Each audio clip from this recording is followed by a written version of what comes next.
The topic which I was going to talk about is pretty broad. It's about democracy and markets and the way the world order is evolving. There is a kind of a standard version on this, which I won't waste much time on. You've heard it and seen it often. The standard version is that there's a sharp break taking place in the nature of world order. There's a new era opening, which is an era of great promise for the growth of markets and growth of democracy. The United States has won a major victory. The Cold War, say 1989, definitive end, symbolizes the break and the new opening. There are other processes. The process of globalization has changed the nature of the world radically, and there's minimization of the state and an increase in market relations and so on. That's the general picture. It's even formalized as the Clinton doctrine. The National Security Advisor a couple of years ago, Anthony Lake, who's sort of the intellectual of the administration, presented the Clinton doctrine as expressing these views. His basic thesis was that until the end of the Cold War, the United States had been engaged in containing the threat to market democracy, but now that threat is suppressed, and we can now go on to enlarge the reach of market democracy as we'd been intending to do all along and are now free to do. I think there's a good deal of reason for skepticism about every aspect of this picture, every aspect. Some of the aspects of the picture are just flat wrong by everyone's agreement. Others are at least debatable. So take, say, minimization of the state. One of the main features of contemporary doctrine is that the day of the large active state is over, and that we have to minimize the state and move to more market principles. You can get an estimate as to the accuracy of that in the latest annual volume of the World Bank Development Report. They every year come out with their flagship publication, a lot of fanfare and so on. It's supposed to represent mainstream economic thinking. Kind of interesting because it rapidly oscillates from one year to the next, which may tell you something. This year is about the state and markets, and they give some data on the ratio of state expenditures to GNP worldwide, and it shows what people should have known. It's differentiated. There are some areas of the world where, in fact, the state is being minimized, that is, reducing relative to GNP, namely those areas that have been under the influence and control of the international financial institutions in the United States, sub-Saharan Africa and Latin America. In those areas, in fact, state expenditures relative to GNP are low and declining, and they're also all economic disasters. In the rich countries, OECD countries, that's the place where the ratio of state expenditures to GNP is the highest, and it's been going up. Went up quite sharply in the 1980s. It's still going up, though less sharply. In the Asian growth area, which has been essentially out of World Bank U.S. domination, state expenditures relative to GNP have been going up. They're not as high as the rich countries, but going up.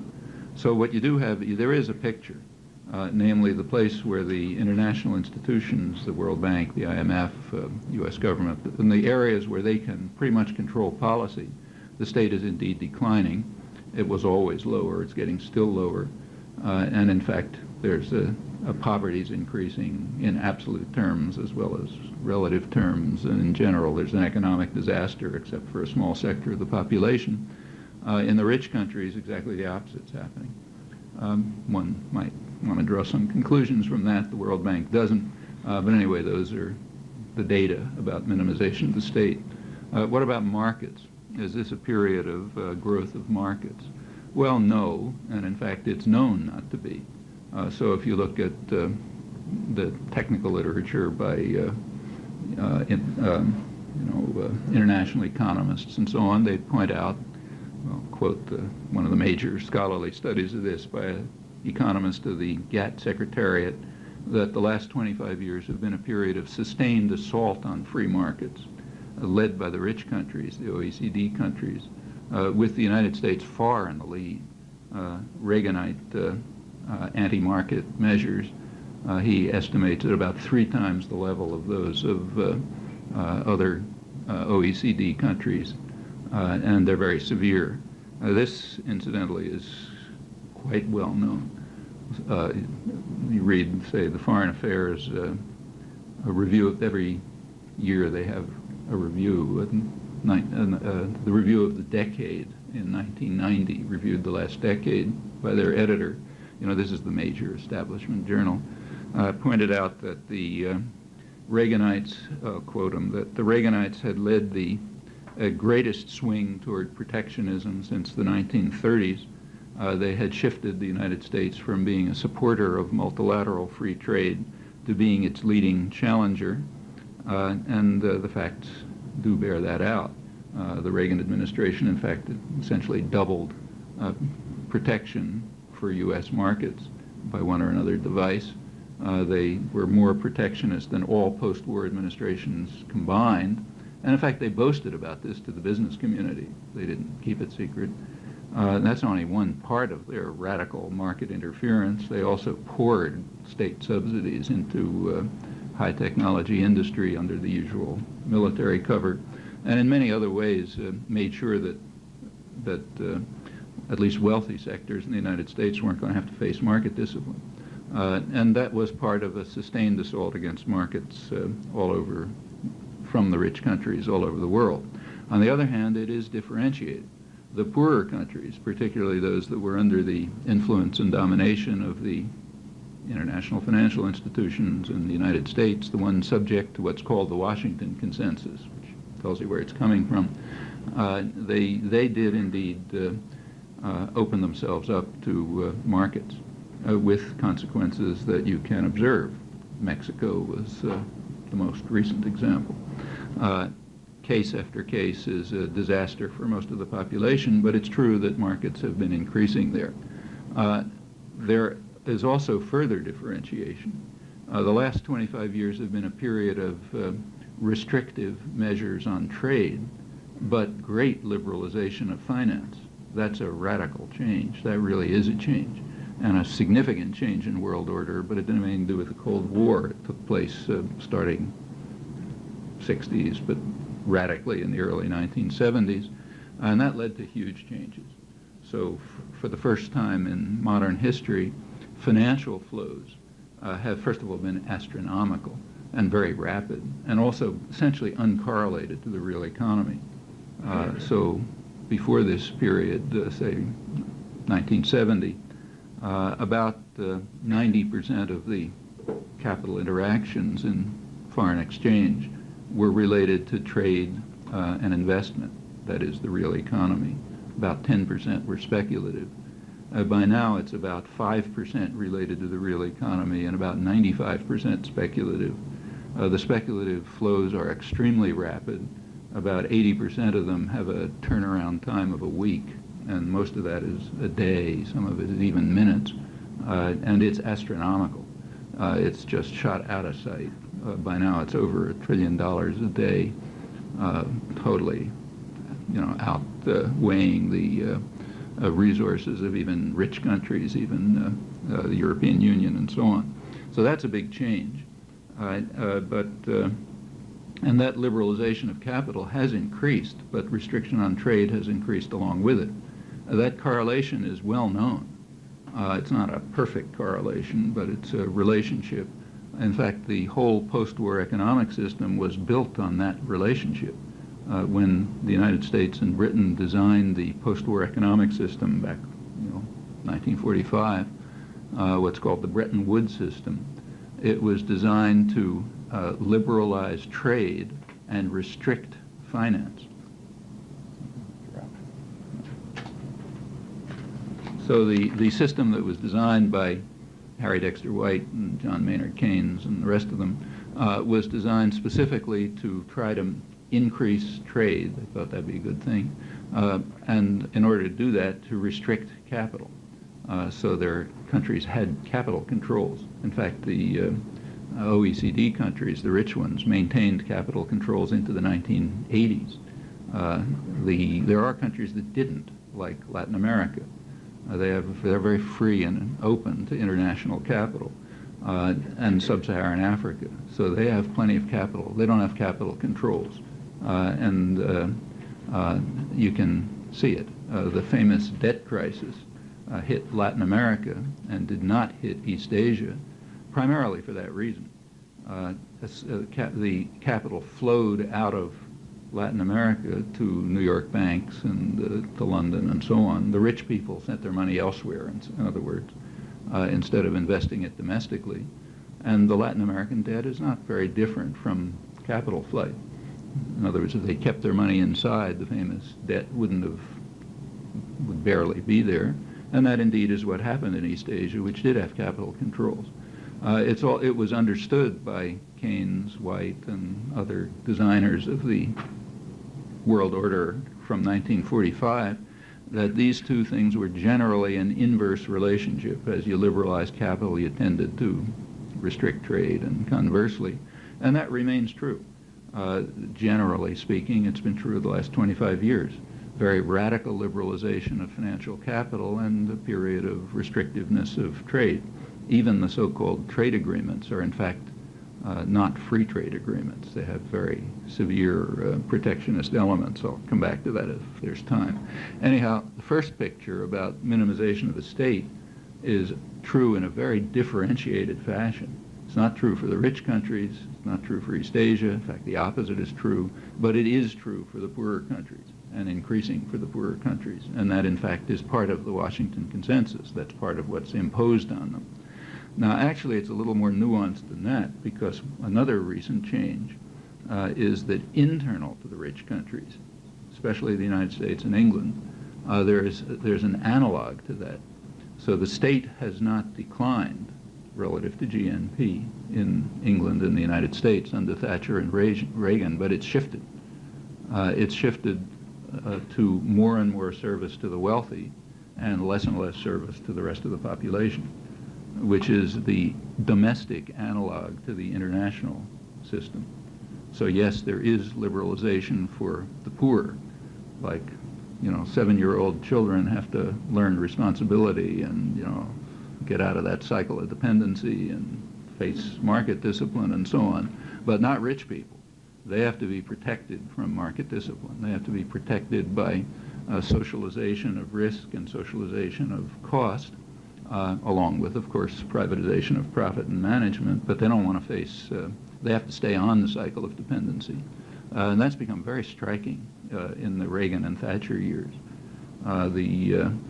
So after 17 years of Thatcher, state expenditures relative to GNP were exactly what they were when she came in.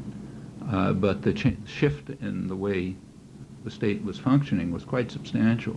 So there was a very sharp increase in poverty, an increase in millions of children in poverty, hunger that hadn't been seen for 50, 60 years, childhood diseases that had been declining and essentially overcome are now back. And it's a kind of a Dickensian picture. At the same time, state expenditures are being used to, in fact, illegally, they keep having scandals to, subsidize aerospace exports and so on and so forth. That's a shift. Same here. I mean, we're all familiar with it, so I don't have to talk about it. But there's been a very sharp shift internally in the United States. In fact, you see it quite strikingly by looking at, everyone knows that, should know at least, that the United States has by far the highest level of inequality of any industrial society. And in fact, it's been, after having declined from about 1945 till around 1970, it's been increasing, and it's now back to what it was around the 1920s, and still going up. But that picture is not, it's true, but it's, again, good to disaggregate it, break it up into its components. The participation in the economy, what's called the market economy, but that's misleading. But what's participation in the economy leads to a certain distribution of income. Okay, so you have a job and spend money and so on. That leads to a certain distribution of income.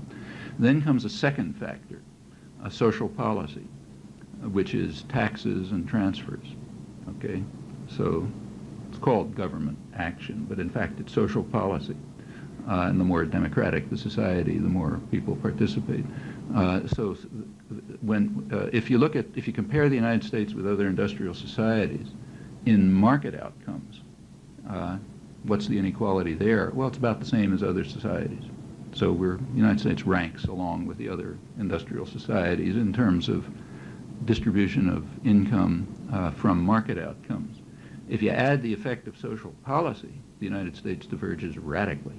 That's where the divergence comes in. So you take into account taxes and transfers, you find the inequality growing very sharply because that's the nature of social policy in the United States, increasingly in England, and that's the Reagan-Thatcher revolution. It's carried, it's not totally there, but they sort of symbolize it. Well, okay, those are decisions. They're not laws of nature, as you can see from the fact that they don't happen in other similar societies.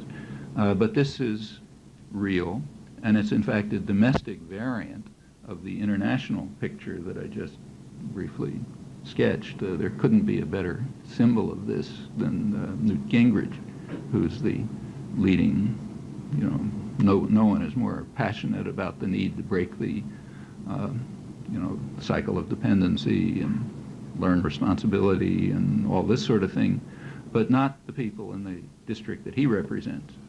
Cook County, Georgia, a very rich suburb of Atlanta, he manages to maintain the record for bringing federal subsidies to his district. He's maintained it for some years because there, the rich folk in Cook County, they have to be saved from market discipline. They have to maintain the cycle of dependency.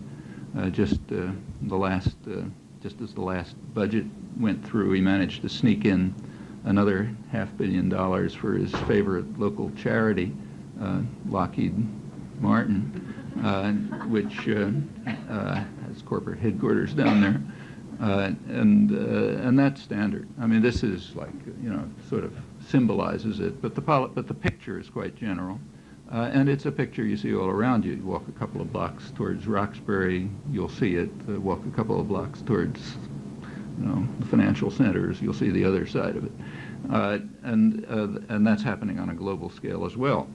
So again, in Latin America, there has been which has been subjected to the Washington Consensus and is quite open to international capital flows and so on.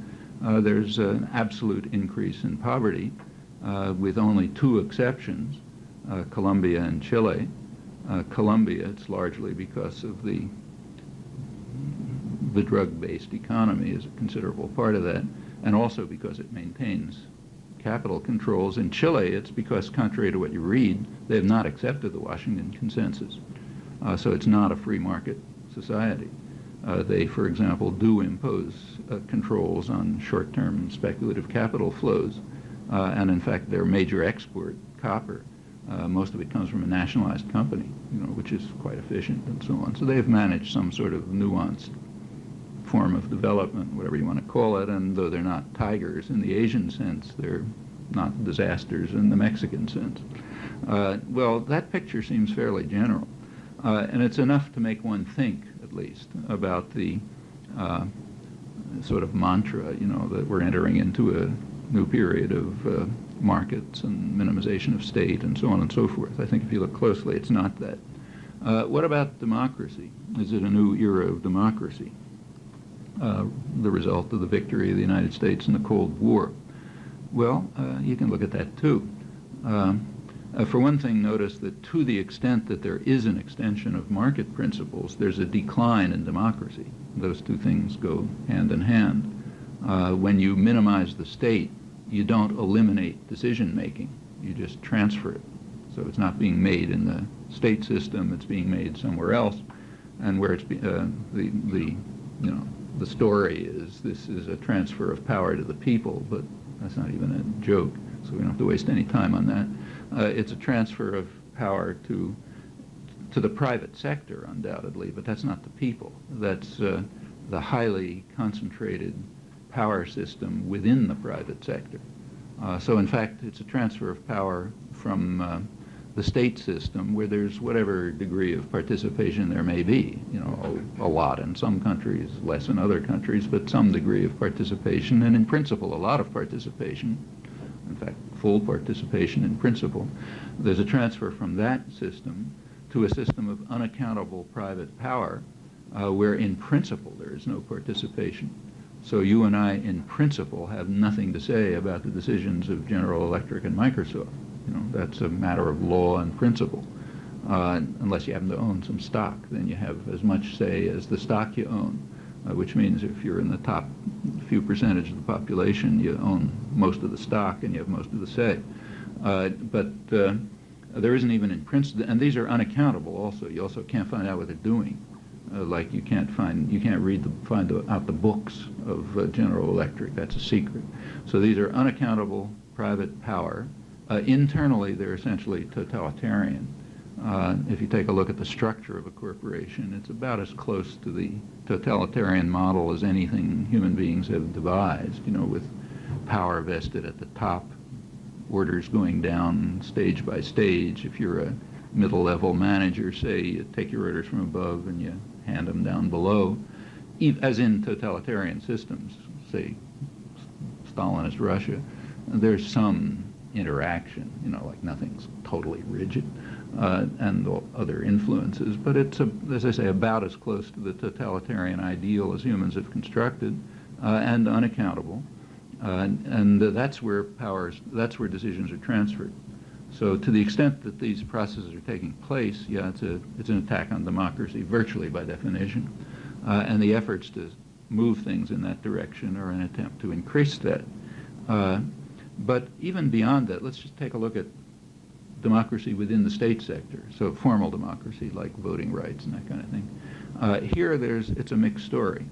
So take the regions where the U.S. has been influential. That's primarily the Western Hemisphere. That's the place to look to check the theory that there's been a victory for democracy. We've been trying to contain threats to it. Now we enlarge its scope. So we can look at the Western Hemisphere. Well, that's been studied rather well. There's good scholarship on it. The best scholarly work on the topic is, the most extensive, and it's good, is by Thomas Carruthers, who's a Latin American specialist, who has the advantage of also writing from an insider's perspective, because he was in the Reagan administration in the State Department, working on democracy enhancement programs. That was the period of the great victory of democracy in Latin America. He was working on it in the middle, and he's now writing about it as a scholar. And his review, I think, is basically accurate.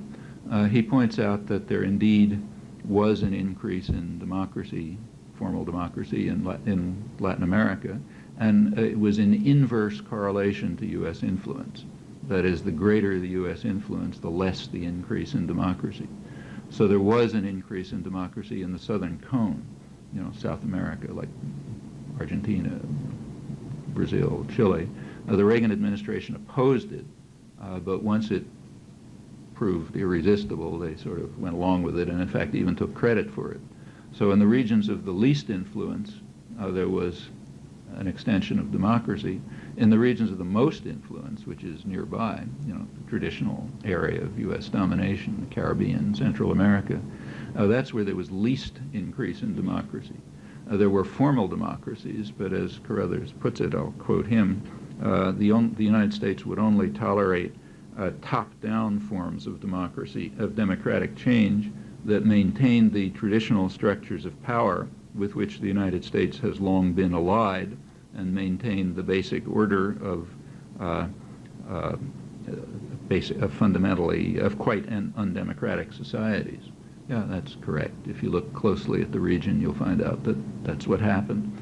So yes, there was a kind of a victory of democracy, which was substantial in the regions of less U.S. influence, was less in the regions of more U.S. influence, and in fact maintained the structures of the undemocratic societies in the same power systems, crucially.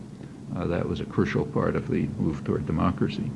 I think you find, again, an internal analog to that. Come back to it if there's time. The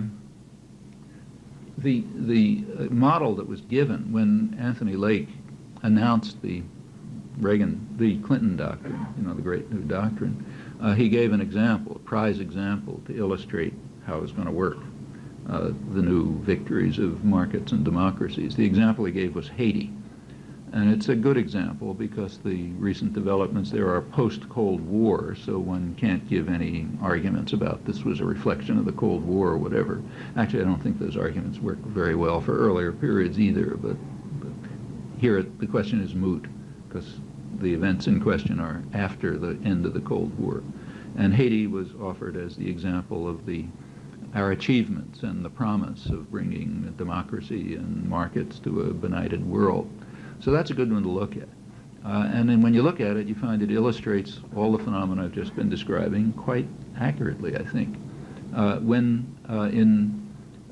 was a democratic election, first democratic election in Haiti in 1990. The United States did not oppose it. The United States had its own candidate, Marc Bazin, a World Bank official, and it took for granted, everyone took for granted he was going to win. He had all the resources, he had all the rich people working for him, and so on, so everyone figured he'd be a shoo-in. So that looked like an okay election, maintained the top-down structure of power. Well, to everyone's surprise, he didn't win. In fact, he got smashed. He got 14% of the vote, and 2/3 of the vote went to a candidate nobody thought about, namely Jean-Bertrand Aristide, who was supported by something that no one had noticed, namely a huge popular grassroots movement in the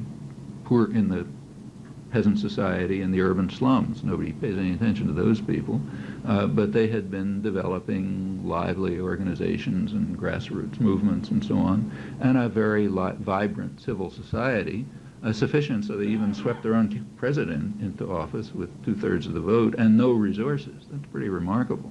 In fact, that is probably the most dramatic victory of democracy in the Western Hemisphere in quite a long time. In fact, maybe ever, you could argue.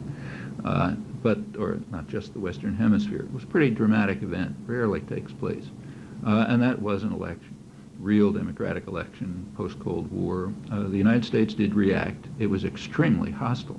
The United States moved at once to undermine the democratic government, cut off aid, except for opponents of the president, supported business elements that were trying to undermine him. This is despite the fact that his policies were quite successful. In fact, mildly reformist policies, so successful that even the World Bank and the IMF were impressed and were giving loans and so on, but the United States was dedicated to undermining it. You could see the dedication rather strikingly by looking at refugee policy, which is quite revealing in this case. During the period of the brutal dictatorship that the U.S. had backed, there was an enormous flow of refugees from Haiti. People were fleeing from terror and poverty. They were turned back by force, illegally. This is in radical violation of the UN Declaration of Human Rights, but the Carter administration and the Duvalier dictatorship made an agreement, which was then extended by Reagan, to forcefully return people fleeing from Haiti, not to grant them asylum. And that continued until the democratic election. At that point, the refugee flow stopped, virtually stopped. There was just a trickle. And in fact, it reversed because people started going back. The Haitians started returning in this period of hopefulness. U.S. refugee policy also reversed. It reversed towards granting asylum to refugees. In fact, asylum requests were granted at 50 times the rate during the democratic interlude as before, because now they were fleeing a democratic government, not a murderous dictatorship, so therefore they were real political refugees. A couple of months later, just to dramatize the fact, a few months later there was a military coup. President Aristide was overthrown. U.S. refugee policy reversed. Now people were again fleeing from brutal terror. It was pretty bad. I was there for a little while myself, but you have to be there to know how bad it was. It was awful. People were fleeing from poverty, terror, torture, and they were forced back. The United States imposed, and again, obviously, a legal blockade to force them back, and that's still going on. A couple hundred were just forced back a few weeks ago. Well, that symbolizes what happened. When the military coup took place, the United States made the right noises. It was the Bush administration about saying how bad this is and we're in favor of democracy, but they moved at once to support the military coup. The Organization of American States called an embargo.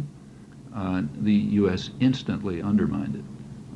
Within a few weeks, President Bush had exempted U.S. firms from the embargo. So the embargo was fine, but U.S. firms were not going to participate.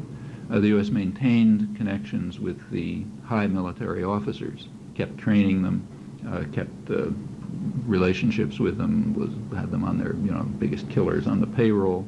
We don't know the details of this. The reason we don't know the details is that when U.S. troops were finally sent in, they stole all the documents and are refusing to release them or to give them back to the government of Haiti.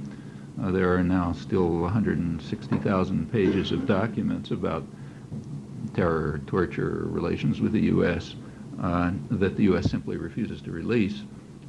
Human Rights Watch, which has seen some of them, says that they're being withheld because they would have embarrassing revelations about U.S. relations with the terror and torture. Since they're not available, I can't guess, so you make your own guess. But the connections are clear, as is the training and so on. Furthermore, the embargo went, undermining the embargo went far beyond exempting U.S. firms. When Clinton came in fact, the embargo was further undermined. So U.S. trade with Haiti went up under Clinton during the period of the terror. But more strikingly, both the Bush and the Clinton administrations secretly authorized the Texaco Oil Corporation to ship oil to the military junta. Now, oil is the centerpiece of any embargo. No society is going to run if it doesn't have energy, and they're running on oil. Everyone in Haiti could see that oil was coming in, like the rich families were building big oil farms and that sort of thing. But theoretically, it wasn't coming in. The CIA was testifying to Congress that it had been cut off. It was plainly coming in. In fact, the day before the U.S. troops landed, it was revealed, a major story on Associated Press, major leak from the Justice Department, that both the Bush and the Clinton administrations had in fact informed the Texaco Oil Company that shipments of oil would be illegal, but that they wouldn't do anything about it. So in other words, go ahead. So oil went in. In fact, there was no embargo. After the population had been subjected to 3 years of terror and torture in the expectation that the popular civil society would be wiped out, or intimidated at least, U.S. troops did go in to restore democracy. What they restored was the policies of the candidate who had lost the election in 1990.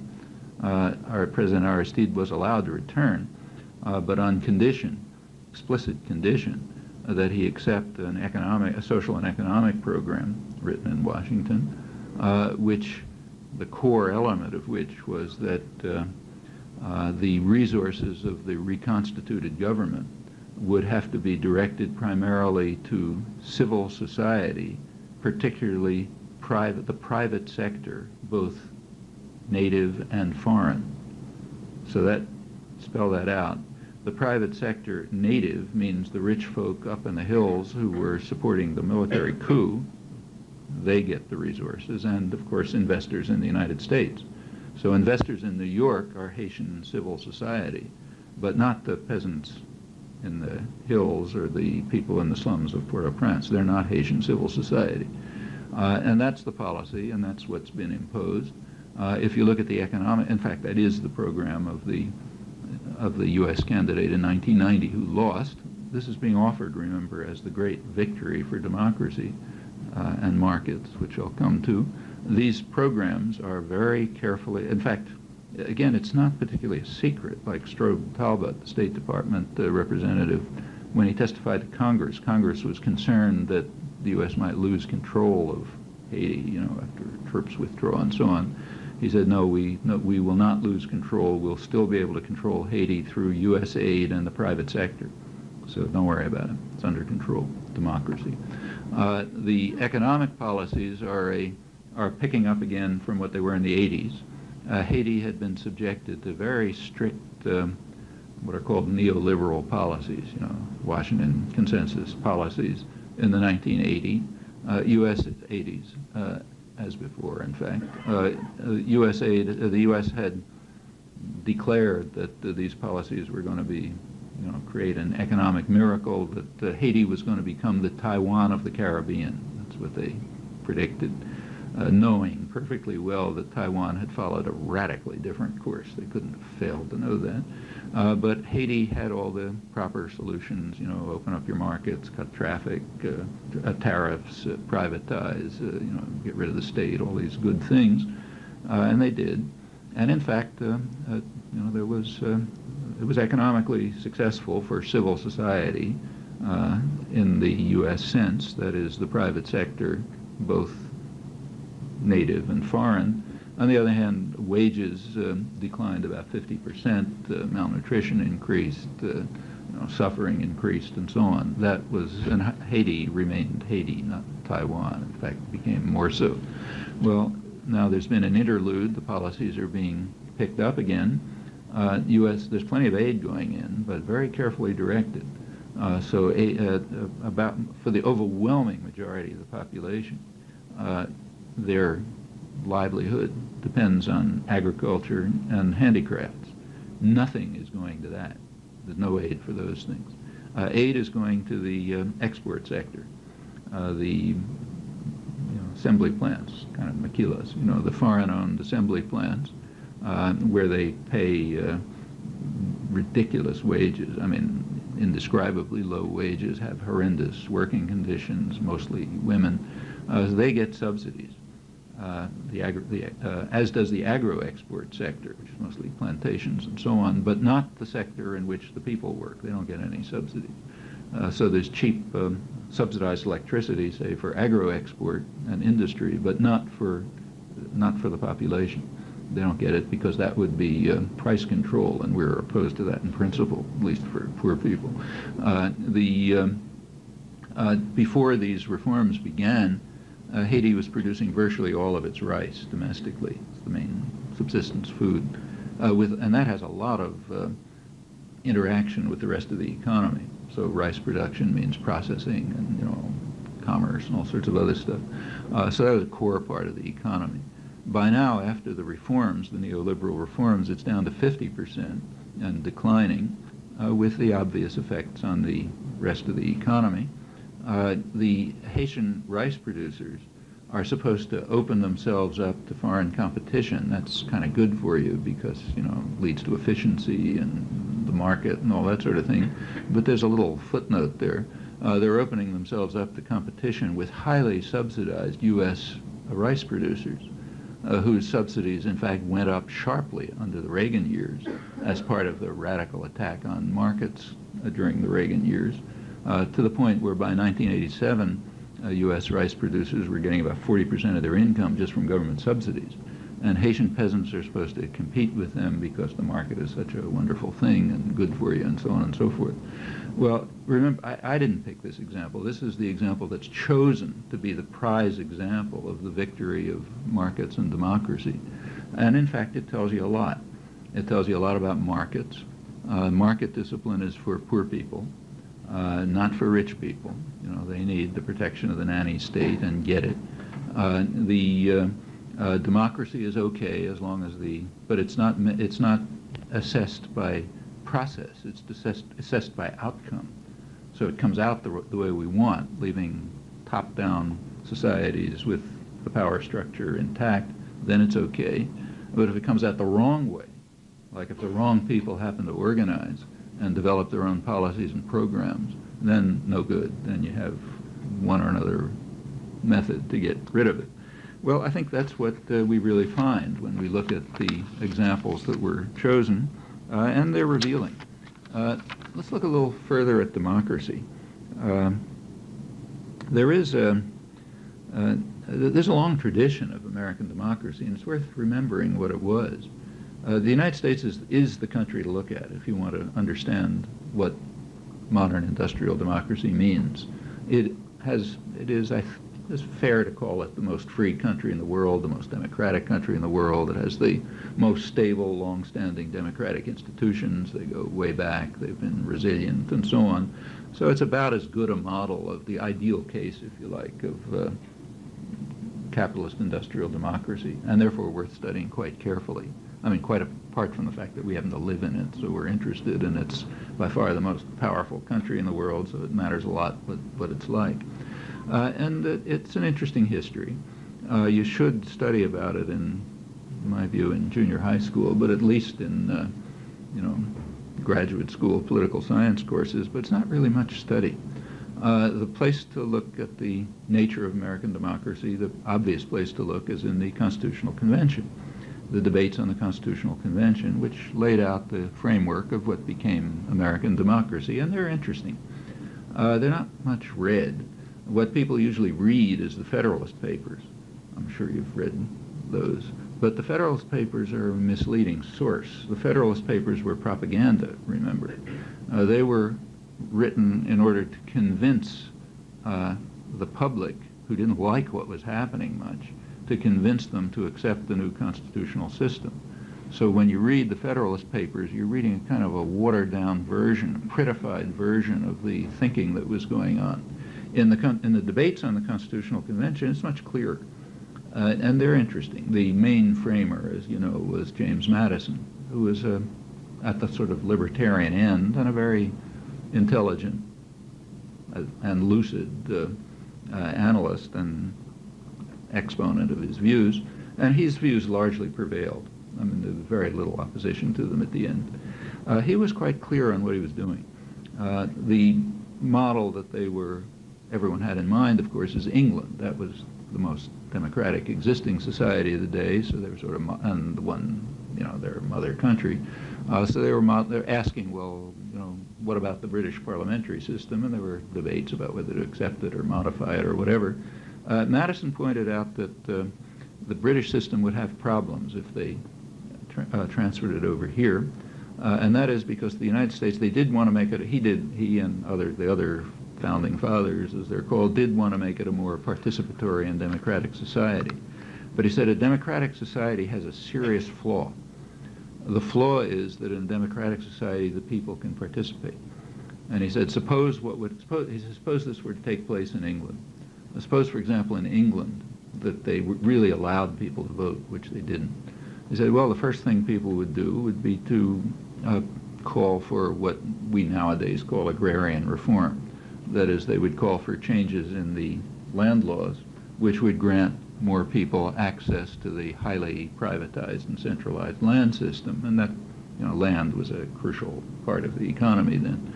And he says, well, we obviously can't accept that. We don't want to have any system that will allow people to participate and infringe on the rights of private property and wealth. So therefore, we have to be careful not to allow a democratic system in which things really function democratically. We have to design a system in which power is in the hands of the wealth of the nation, I'm quoting, the more capable set of men, those who are sympathetic with the rights of property. Okay, they must have the power, and the rest must be dispersed and factionalized in such a way that they don't really interfere with the rights of power. Actually, Madison, who was no fool, recognized that this problem was going to become greater as time went on. As he put it, if I can read my own notes, he said there's going to be an increase in the proportion of the population that labors under all the hardships of life and secretly sighs for a more equal distribution of its blessings. Okay, there's going to be an increase in that, and if those people really have an ability to participate, they're going to do things which will infringe on the right of private power and private property and the wealthy, and therefore we have to design the system so that doesn't happen. And indeed, the system was designed so that that wouldn't happen.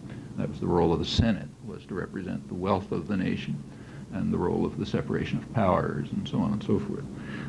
How well it functioned, you can argue. It's an interesting question, but it's worth noticing that this idea about the nature of democracy has this problem in the nature of democracy, that namely if people can vote, they're going to vote in their own interests. and infringe on the rights of private power and wealth. That insight goes way back, goes back to the origins of political theory. So you read the first major book on political theory in something like our sense, Aristotle's Politics. That's a core question of Aristotle's Politics. Aristotle distinguishes tyranny, oligarchy, and democracy, and has a long, elaborate discussion of each, and favors democracy. He didn't think it was perfect, but he favored democracy as the best system. For him, a democracy was very straightforward. It meant a community of equals, or to be precise, free men who are equals. And that phrase, free men, is rather crucial, but put that aside for a moment. A community of free men who are equal and participatory. Unless it's equal, and they can't be seriously participatory, he noticed the same problem that Madison did. Exactly the same problem. He said, suppose that you did have a democracy where everyone participated, but you had radical inequality, so concentration of wealth. He said, well, then the poorer part of the population, which is the majority, will use their voting power for their own interests, to advance their own interests, instead of the common good of all. Okay? And the goal of a democracy for Aristotle was to advance the common good of all. But if you had inequality, radical inequality, well, yeah, the majority of the population would vote for their own interests, which would not be the common good of all.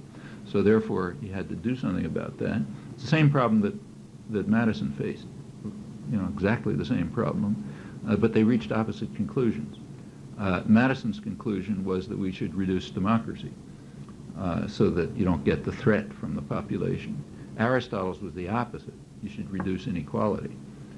So therefore the problem won't arise, and you could have a real participatory democratic system. So Aristotle called for what we today would call a welfare state.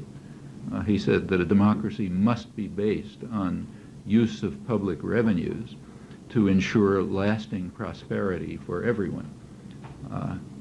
Welfare state, in other words. And then he describes in some detail how you could proceed to do that in Athens. Do it differently here, but the same kinds of questions. And then if everyone had moderate but sufficient income, you wouldn't have this problem that both he and Madison faced. But notice that their choices were radically different. One choice was to aim for equality and participation in democracy.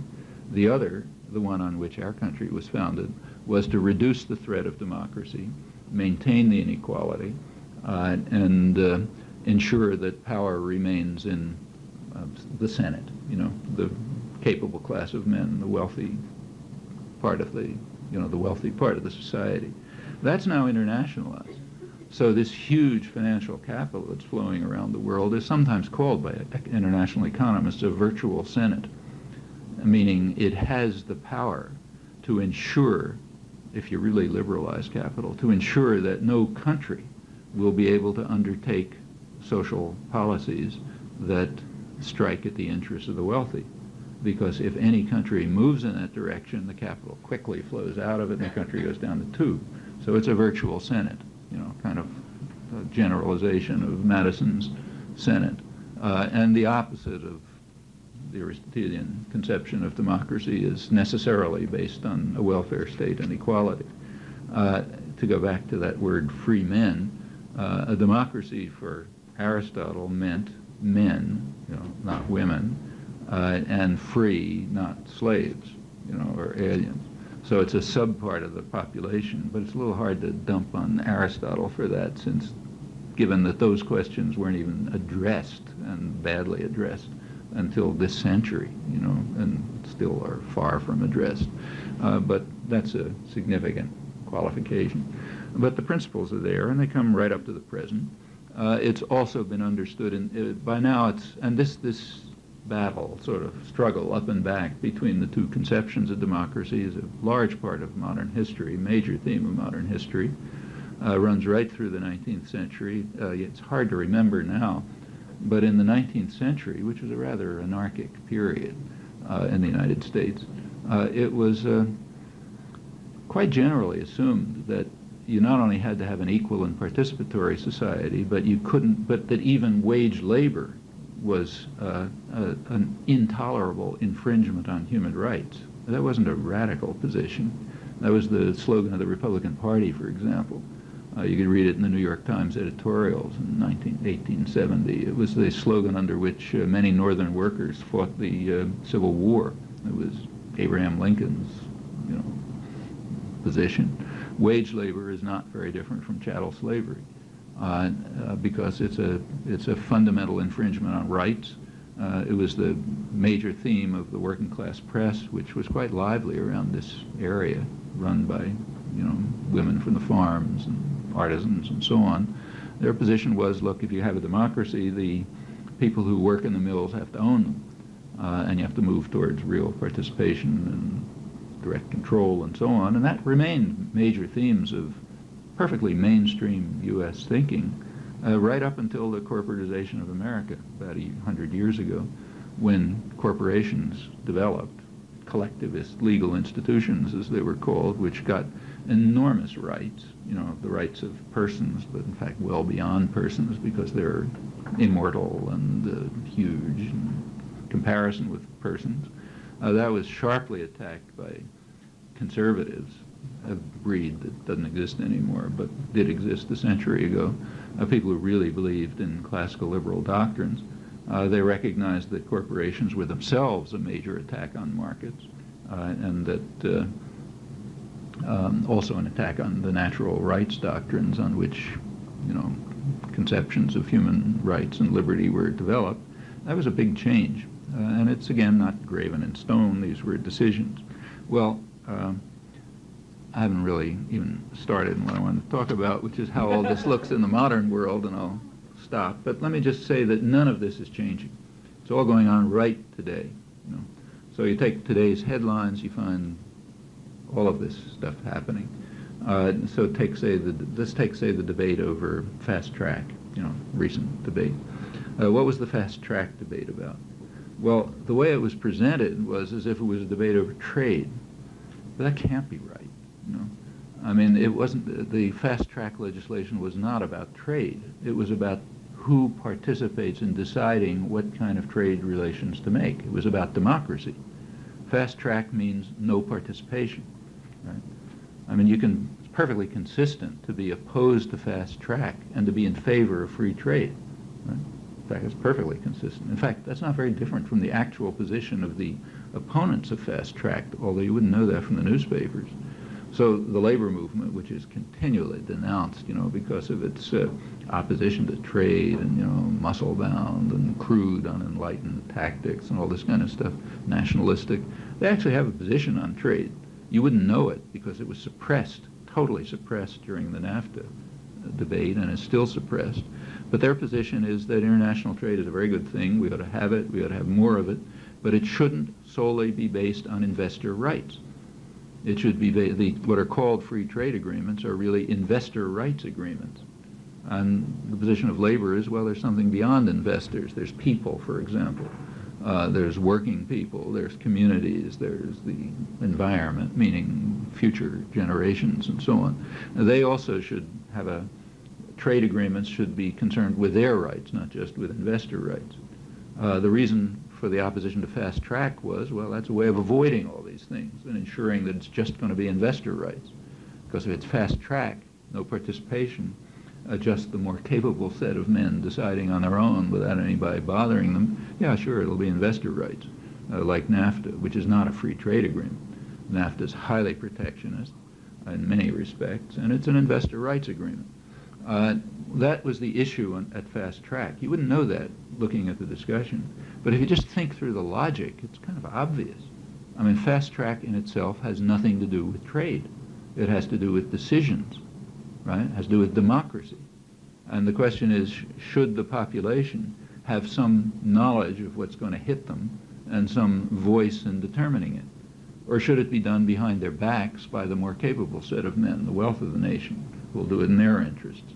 That was the issue over fast track. And strikingly, if you looked at the discussion, you couldn't see that said, although it's not a deep point. I mean, it's like a superficially obvious point. Let's proceed. The crucial issue behind fast track it's a fair speculation, since there's no discussion about this, so you can only speculate, but I think a very fair speculation is that the issue behind fast track was not whether Chile should be brought into NAFTA. Nobody cared much about that, including the Chileans. What they did care about was something else, which was unmentioned, and that's the multilateral agreement on investments. Now, that's no joke. There is a big investment treaty going on in secret. Crucially, it better go on in secret, because if people find out about it, they are not going to like it, So it's going on in secret at the OECD, Organization of the Rich Countries, and the World Trade Organization. It's been going on for about 2 years now, being negotiated. At the World Trade Organization, it's going to be blocked, probably. And the reason it's going to be blocked is that the third world countries have a voice, and they're not going to let it go through, it looks. India and Malaysia particularly have been blocking it at the World Trade Organization. But at the OECD, there's not going to be anything much that will block it. I mean, there may be reservations here and there, but mostly the rich countries are in favor of it because what it is a super investor rights agreement. It gives investors rights that you can't imagine. For example, it would give investors, foreign investors or U.S. investors, the right to, say, invest, say, in this neighborhood without any concern for marketing restrictions, like are they selling hazardous goods, or where they put the factory, is it going to help deprived neighborhoods, are there going to be women participating, anything, just about anything you can think of. Any condition that a community or a country might want to institute to determine how investment takes place, any social, environmental, health, other condition is ruled out. Investors have rights to move assets freely, do what they want, unaccountably, and so on. Furthermore, they're going to be granted legal rights that they don't have now. The right to sue in case they decide that something is an expropriation, that is an infringement on the rights granted under this treaty. On the other hand, so they can sue, corporations can sue governments, national governments, local governments, any level, but nobody can sue corporations. That's a crucial part of this agreement. It's one-sided. The suits don't go to the courts. They go to secret panels, arbitration panels made up by the very same people, bankers, investors, and so on. They make some decision in secret, and that's how they decide whether someone is infringing on the rights of investors, let's say by imposing restrictions on, marketing cigarettes to children or whatever comes along next. Okay, that's the multilateral agreement on investments. Well, that's working through in secret. Of course, not technically secret, like, you can find out about it if you really work. And there are protest meetings about it and so on. But it's been kept out of the mainstream. And it's very likely that that's what lies behind fast track. The OECD is aiming to have this agreement reached by May 1998. And if it goes through in secret, there won't be any protest about it. It'll be instituted, and it'll become, in effect, a treaty. A treaty means it's very hard to get out of a treaty. That's the point of it. You sort of lock policy into treaty arrangements. Then it becomes, harder for small countries. It's hopeless. They're stuck with it. Rich countries like the United States can do what they like, no matter what the treaties are. But it essentially locks them in. It's now conceded, incidentally, publicly conceded, that the purpose of NAFTA was not to modify trade or anything like that, but it was to lock Mexico into the reforms, make sure they would never get, they'd never be able to extricate themselves from the so-called reforms, which have been a total disaster for the overwhelming majority of Mexicans, but have led to a very substantial increase in the number of billionaires and have been very good for American investors and so on. So the idea is lock them in, and the idea behind this treaty is to lock everybody into these arrangements. Well, it's better to do that in secret, and the reasons are sometimes even given.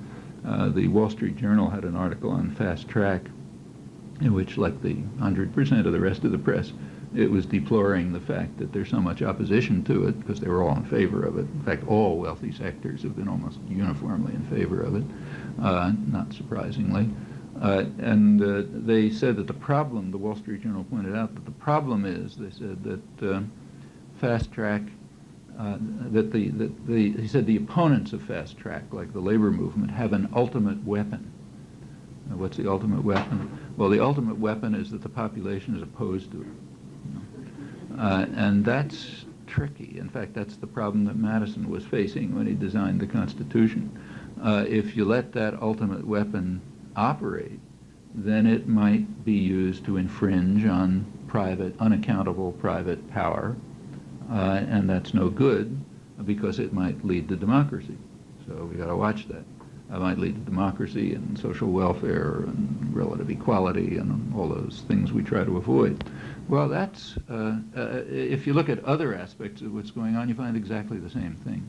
So I mentioned that the Reaganites were extreme in their violation of market principles, as indeed they were.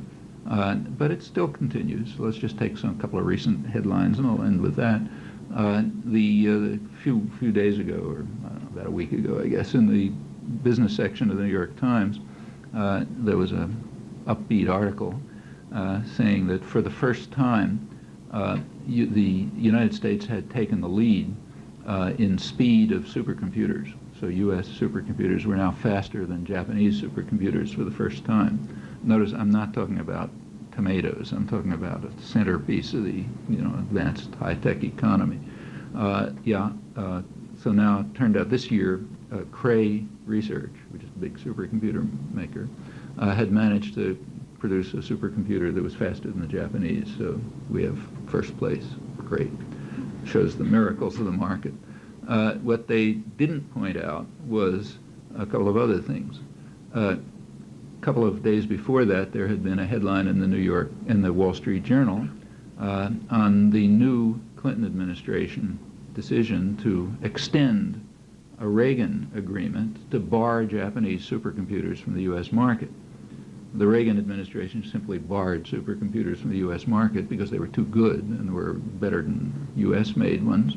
And the the Clinton administration just extended that with a new bar against Japanese supercomputers in the U.S. market. And the Wall Street Journal said straight out, this is in order to protect Cray Research primarily, which can't compete with the Japanese. There are lots of other barriers. The virtually sole purchaser of supercomputers has been government institutions like the Pentagon and the DOE and so on. And for them, Japanese supercomputers are totally barred. Okay, so they're not even allowed to compete for that. That's America first. So for the market for supercomputers, the Japanese are barred altogether. Now they're barred. The Reagan administration furthermore barred them from import. Now the Clinton administration has extended it. Now finally, Cray has better supercomputers. Why? Because of the technical advances in massively parallel computing, which it turns out were supported and developed by the government, by DARPA, the Defense Research Project Agency, funded by the government. Government means the public, so designed, funded by the public, right through the 1980s with large-scale new expenditures. So while the Reaganites were closing off the market to Japanese supercomputers, the state system here, which usually works under a Pentagon cover, that's the main source of advanced technology and so on. The Pentagon system meaning your taxes, were designing and creating new computer technology, massively parallel computing, which Cray Research was then able to use to finally build the fastest computer after having cut out the Japanese, and continuing, because we don't want to take any chances, to continue to block them from the market. Well, this turns out to be quite typical. This is not if you want I'll give you one last example. This is true of every dynamic sector of the economy, virtually every dynamic sector of the economy. Cray is maybe extreme. Cray is called private enterprise, which is partly true. The profits are private and the management is private, but nothing else about it is private. The market is government, almost totally government. The technology is state subsidized, developed, and supported. But the profits are, and if there's any risk, that's taken by the public. So risk is socialized, cost is socialized, ideas are socialized, development is socialized, But profit is, and they're protected from competition, but profit is privatized and management remains privatized. That's very typical of the way the economy works. I said that was going to be the last example, but I'll give you one more.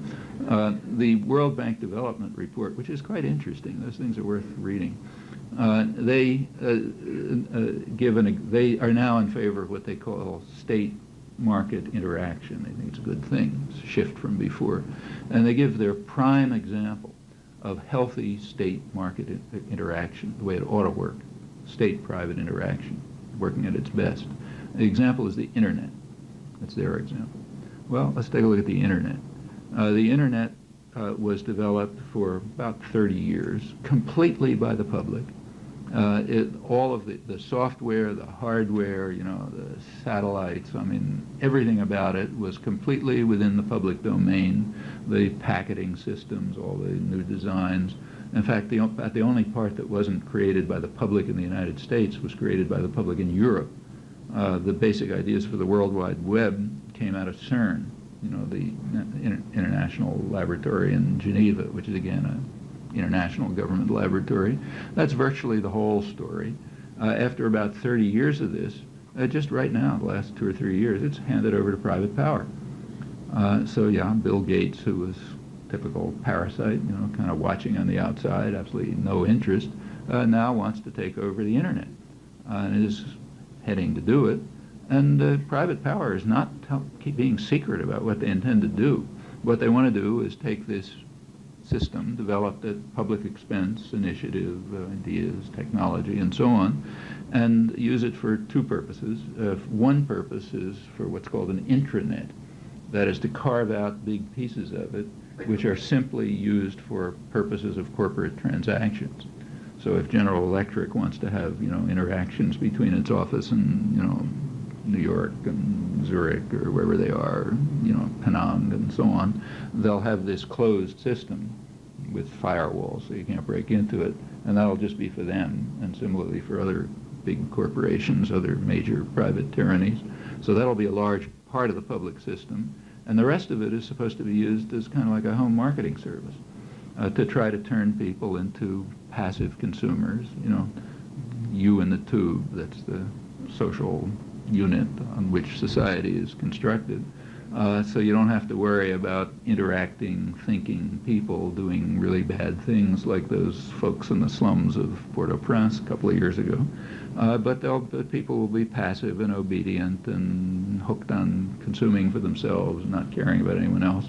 And then you really won't have to worry much about the threat of democracy. At least that's the idea. Meanwhile, massive propaganda in the ideological institutions teaches you all sorts of mantras and so on and so forth.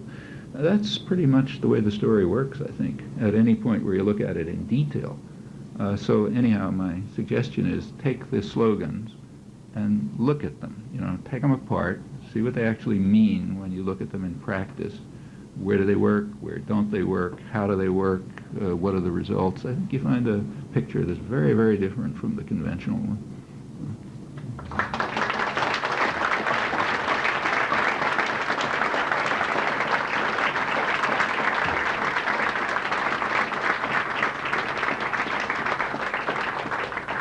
Okay, your turn.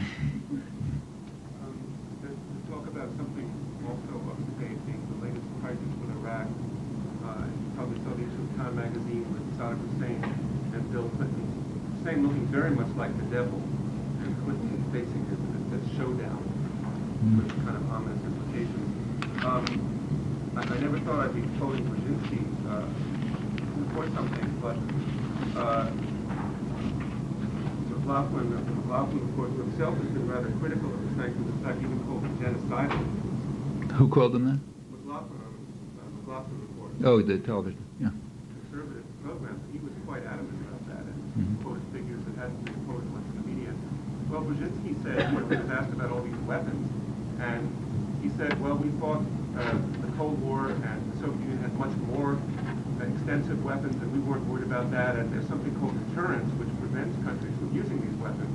So I don't see why we're so worried about it. Now, my question is, it seems to be something of a more rational view than the hysteria that was whipped up in the media about this. So my question is, why are they so concerned about what's going on in Iraq right now? I mean, well, it's certainly not the weapons. That we can be certain about, because they had the same weapons up till almost the same weapons up till 1990, and they were getting them from us, and from England, and from Germany, and from France, and nobody was worried about him then because Saddam Hussein was a real nice guy. He was one of our major friends and trading partners. George Bush, the Bush administration was in fact getting around congressional restrictions to continue pouring aid and credits on their good friend Saddam Hussein. In some way, it's not just the weapons that they weren't concerned about, it's also the terror. Almost all of Saddam Hussein's a monster, but virtually all of his crimes were committed then. You know, before, the extra crimes during the invasion of Kuwait were very slight.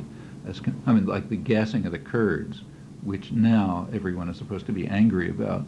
You weren't supposed to be angry about in 1988 when it was going on, because then we were supporting Saddam Hussein.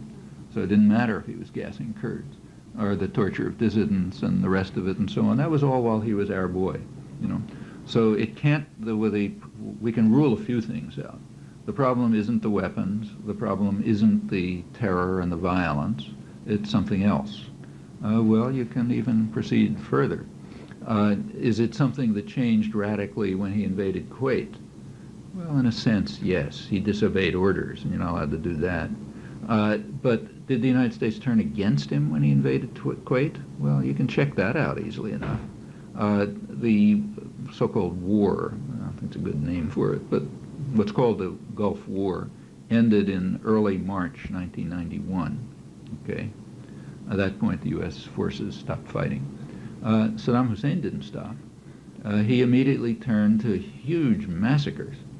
There was an uprising in the south of Iraq, Shiite uprising, with rebelling Iraqi generals, in fact, you know, trying to overthrow Saddam Hussein, popular uprising to overthrow Saddam Hussein in the south, right under the eyes of Stormin Norman Schwarzkopf, you know, U.S. Army sitting there, total control, you know, of everything. This uprising is going on. Rebelling Iraqi generals were pleading with the United States to just not to help, but just to allow them to have access to captured military equipment. U.S. refused, flatly refused. I refused to offer them any help whatsoever, sat by quite happily while Saddam Hussein massacred and suppressed the rebellion in the south. Towns like Basra were probably more destroyed by Saddam's attack, you know, under our eyes, helping him out tacitly, than during the so-called war. He then moved on. The same thing then happened in the north. There was a Kurdish uprising. Same thing. The United States stood by quietly. Something different happened in the north. There began to be there was no publicity about the south. Besides, they were just a bunch of dirty Arabs anyway, so nobody really cared. The north was a little bit different. The Kurds are Aryans. And if you remember the television reporting, I don't know why you remember that, but it was quite striking. I mean, television reporters would go and say, look what's happening to these blue-eyed, blonde children just like ours, you know, monstrous, and so on and so forth. And for whatever reason, partly just racism, partly other reasons, there was publicity going around about the massacres in the north. And the Bush administration was forced to take some steps. Didn't do much, but they declared a no-fly zone and, you know, did some things to terminate the massacres in the north. If you look at what's happened since, basically they're letting the Kurds go down the tube. They're supporting Turkish invasions and so on. Well, that's Saddam Hussein. And in fact, if you go back to spring of 1991, for not just Brzezinski, but even the mainstream press was pretty straight about it. Thomas Friedman, who was the chief diplomatic correspondent of the New York Times at the time, and a Middle East specialist, he explained why, he's a sort of State Department spokesman in the New York Times, is what it amounts to. He explained why the United States was supporting Saddam Hussein as he was crushing the rebellions, and he said, well, we need stability. Everybody said that. The main thing we need is stability. You know, it's a good thing. What does stability mean? He says, well, the best thing, what the United States would really like, he said, is this is virtually a quote, is an iron-fisted military junta which would rule Iraq the same way Saddam Hussein did before he stepped out of line. That would be the top priority. But we can't quite get that because it's kind of embarrassing to have Saddam Hussein there. So the next best would be to have an iron-fisted military junta which would rule Iraq the way Saddam Hussein did, but with somebody else doing it. Well, we couldn't quite get, that's what we're going to try to get. And the worst thing that would be possible would be a democracy. In fact, right through this period, the U.S. was refusing, and to my knowledge still is refusing, to have any contact with Iraqi Democrats. You take a look through the whole period of the build-up to the Kuwait War, the Gulf War, and huge publicity and everything. Ask yourself how often Iraqi Democrats appeared in the United States press. I'll give you the answers. You don't have to bother looking. Zero. There are plenty of them. The first break and it's not that they were kind of dangerous radicals or anything. They're mostly conservatives. So the head of the Iraqi Democratic Movement is a London banker, Ahmed Chalabi. He finally was allowed an op-ed in the Wall Street Journal. I think it was around April 1991, after the war was over. I think that was the first break. And the State Department was saying straight out when asked, we will not have contact with Iraqi Democrats because that would be interfering in the internal affairs of Iraq. And, we don't do things like that. I mean, and so whatever is going on, it's none of these things. So what is going on? Look, Saddam Hussein broke rules. One of the rules of world order is you do what you're told. Okay? You want to murder Kurds, murder dissidents, crush Shiites and so on, that's fine because we're in favor of that. But we didn't want you to, and in fact the United States even pretty much told them, we don't mind if you rectify the borders with Kuwait, like some disputed borders, okay, move a little bit, shake your fist and raise the oil prices, we don't care about that. But taking over a core element of the U.S.-British wealth system, that's not allowed. Kuwait this is all discussed in much detail in declassified documents, which any sane reporter or scholar would have instantly looked at when the Gulf War began, from 1958, when Iraq broke out of the Western-dominated system. There was a huge, the tremendous turmoil in Britain and the United States. The documents are declassified. And there was a lot of discussion. So the British Foreign Secretary flew to Washington, had big debates with discussions with Dulles. They decided what to do. And what they decided to do was played out almost exactly during the Gulf War. They decided that the British Kuwait was then a British colony. They said they should give Kuwait nominal independence because that would cut back the threat of nationalism, of independent nationalism. They were afraid that Iraqi nationalism was Nasserite, it was part of the agenda. They didn't worry about the communists. There was kind of a growth of radical Arab nationalism in the region, which couldn't be allowed to spread. They then decided that if anything, Kuwait is a major source for British wealth. The Kuwaiti investment councils in London, the whole way the Middle East oil system works is that the profits from oil have to go to the West. They're not allowed to go to the people of the region. And the role of the ruling elites is essentially to ensure that those profits go to the West. Britain, which is the junior partner, gets Kuwait and a few other small places. The United States, the big guy, gets the big one, like Saudi Arabia. The profits come here. But they concluded that Kuwait should be given nominal independence. And if anything happens, even internal to Kuwait, which affects British domination, U.S.-British domination, Britain, and with U.S. backing, should ruthlessly intervene to suppress it. And the United States would do the same in the rest of the Arabian Peninsula. So if anything disturbs this arrangement, we will ruthlessly intervene to break it up and restore order in our terms. And it doesn't matter whether it's internal, external, anything. Incidentally, no Russians. They made it very explicit there's no Russian involvement. Well, okay, that happened in 1990. Iraq went too far. They didn't just rectify the borders, but they took over Kuwait, and the U.S. and Britain ruthlessly intervened to restore the status quo ante. Now Saddam Hussein has to be punished because you don't get away with that. Of course, the punishment doesn't affect him. It's, what was called genocide. And in fact, nobody knows the details, but the Western estimates are that maybe 500,000 or more children have been killed, and probably 1 million or more people by the sanctions, which have only strengthened Saddam Hussein, because they've undermined any possibility of popular reaction to him. And if there's any democratic movement that's going to try to overthrow him, that'll probably continue to be opposed by the United States. There are other things going on too. Oil prices are fairly low at the moment. In fact, gas prices at the U.S. pumps are now lower in real terms than they have ever been since 1950, believe it or not. The price of a gallon of oil is less now than it was in 1950. Not numbers, but real numbers. The U.S., it's often said that the U.S. wants to keep the oil price from rising, but that's only half true. It also wants to keep it from falling. Oil prices have to stay within a certain range. You don't want to go too high, because that's harmful to the Western industrial societies, but you don't want it to go too low, because that cuts into the interests, to the profits for the energy companies, which are mostly U.S. and secondarily Britain. And that's a big flow of capital to the United States. Furthermore, the profits from oil, like Saudi Arabian princes and so on, make a lot of profits. That usually ends up in the U.S. Treasury.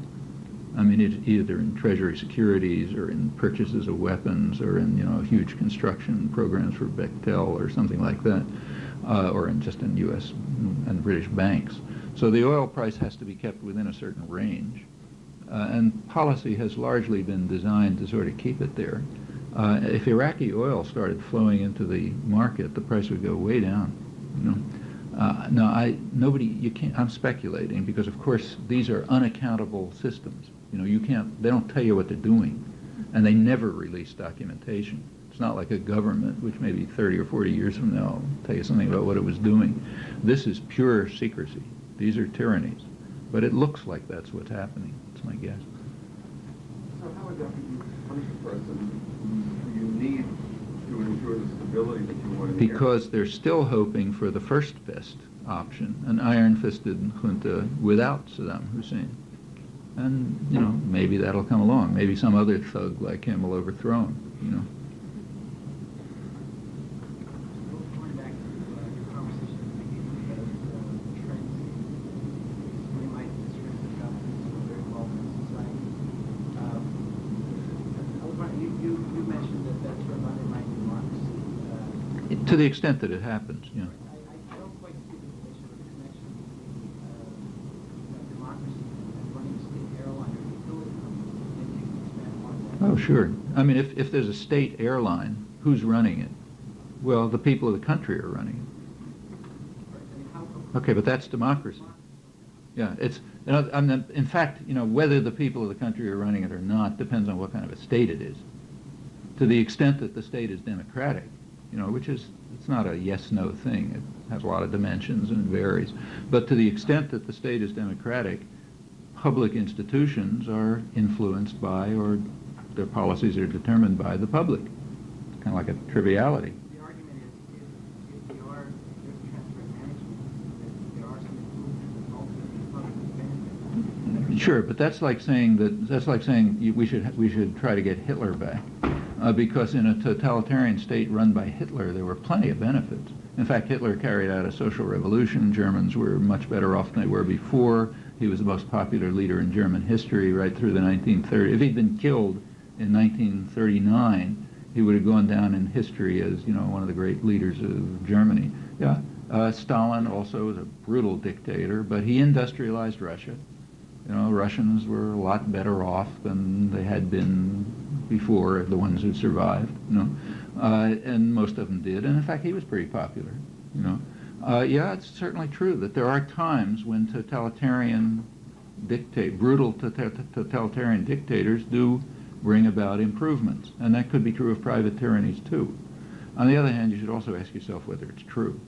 I mean, is there evidence, real evidence, that transferring management from public control to private control increases efficiency. That's a little tricky, because when you begin to look, you find a lot of other things. For example, what you find is that in places where the society sort of functions kind of more or less honestly and well, say Sweden or Chile for that matter, public institutions are pretty efficient. So there is no pressure in Chile to privatize the biggest exporter, because it's very efficient. Where there's pressure to privatize, it's usually coming from private power, okay, not on grounds of efficiency. And in fact, if you look at the effects, it's very unclear what they are.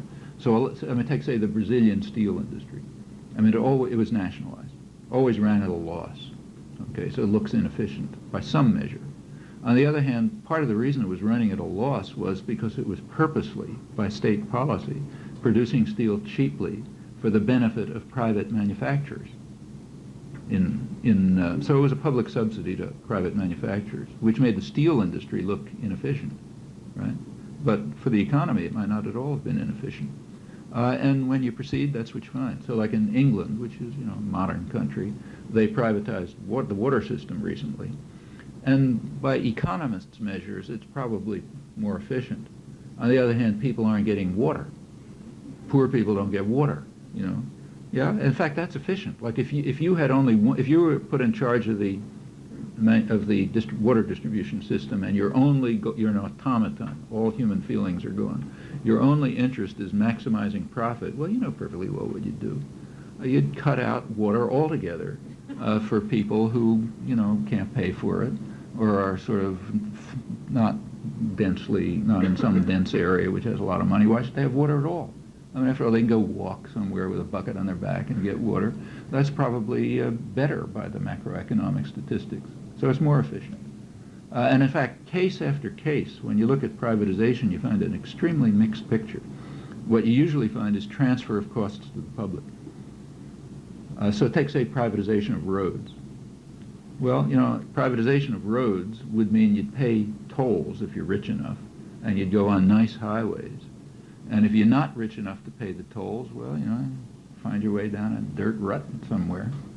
The total, the economy might look much better. Gross national product would go up, macroeconomic statistics would look good. For most of the people, it would be terrible. It's forced on them from the outside. And it might be a good thing or it might be a bad thing, but you have to look at the cases. So, for example, just recently, Brazil privatized the Vale, big, huge industrial mining conglomerate. They sold it off to private power. Well, that's a large part of the future of Brazil is there. Brazil has plenty of resources. There was an analysis of Vale done there were two analyses of the value of it. One was done by Merrill Lynch. That's the one the government was using. Merrill Lynch also happens to be, the agent for a lot of the private purchasers and so on. Another was done by the engineering department at the Federal University in Rio.